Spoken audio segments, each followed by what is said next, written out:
Daddy bomb से आई कयामत, 5000 pound से Trump का हमला। ईरान युद्ध के तीसरे हफ्ते में पहुंचने वाला है और इतने वक्त में ही ईरान में इतनी भीषण तबाही और बर्बादी हुई है जिसकी कोई मिसाल नहीं मिलती। हैरानी की बात यह है कि अकेला ईरान अभी भी इजराइल के साथ साथ लगभग 12 देशों पर सीधा हमला कर रहा है। एक तरफ इजराइल लंबी जंग की कस्में खा रहा है तो वहीं दूसरी तरफ अमेरिका के राष्ट्रपति जल्द से जल्द युद्ध से निकलने के चक्कर में ईरान पर इतने भीषण और भीमकाय बमों से हमला कर रहे हैं जिन्होंने ईरानी इमारतों की नींव तक उखाड़ दी है। बम, बारूद और बर्बादी की तस्वीरें देखकर हैरानी होती है कि ईरान अमेरिका और इजराइल के बेहद घातक और सटीक हमलों का लगभग 3 हफ्तों से कैसे सामना कर रहा है।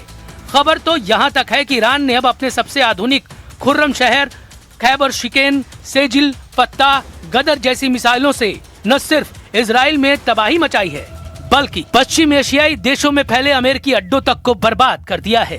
इजराइल में मौत का कोहराम मचाते ईरानी क्लस्टर बम ने राजधानी तेल अवीव, यरूशलेम और हाइफा जैसे शहरों को बुरी तरह से तबाह किया है। हम आपको दिखाने जा रहे हैं 28 फरवरी 2026 को जहां अली खमैनी समेत 48 टॉप कमांडरों को मारा गया, तो वहीं अब तक 200 से ज्यादा सुपर टॉप कमांडर और चीफ मारे जा चुके हैं, जिसमें सबसे बड़ा नाम अली लारिजानी का है, जिन्हें ईरान में अली खमैनी के बाद सबसे टॉप का लीडर माना जाता था।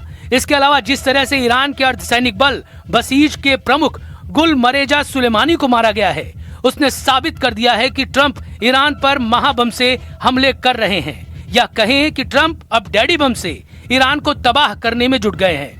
हम शुरुआत करते हैं ट्रंप के उन हमलों से जिसने ईरान में कयामत जैसे नजारे दिखाना शुरू कर दिए हैं।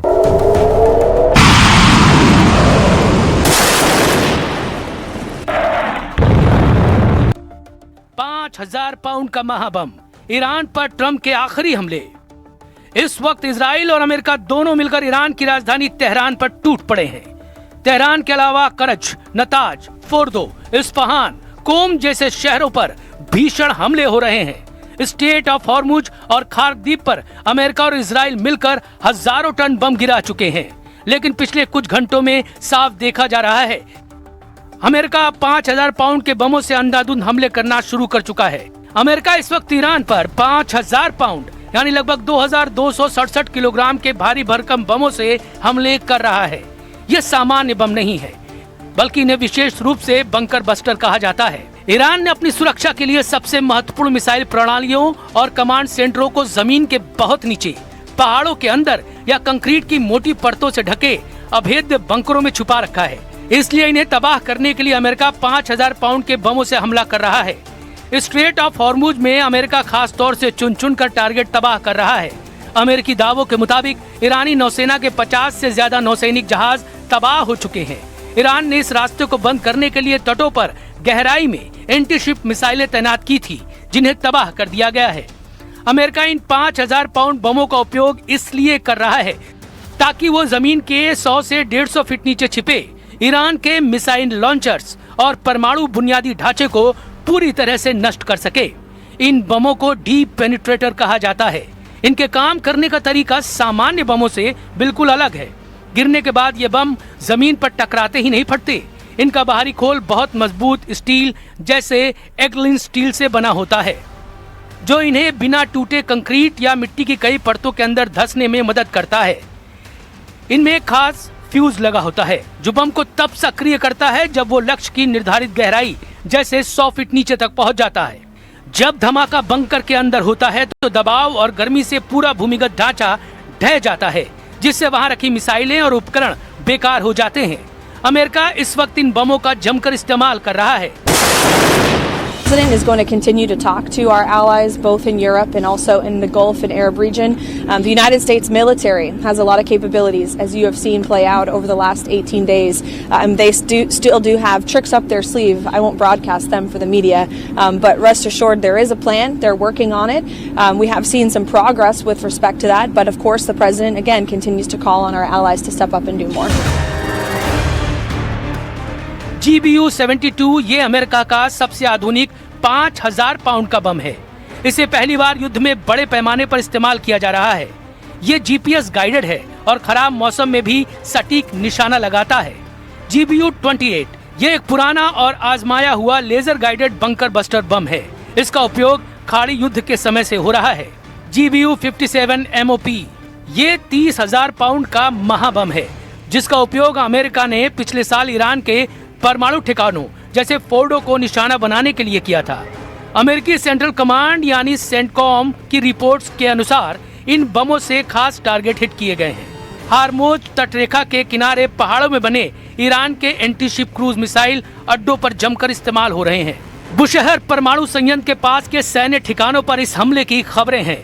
चाबहार और अब्बास बंदरगाह के पास इन क्षेत्रों में भूमिगत सैन्य गोदामों और कमांड सेंटरों को इन बमों से तबाह किया गया है।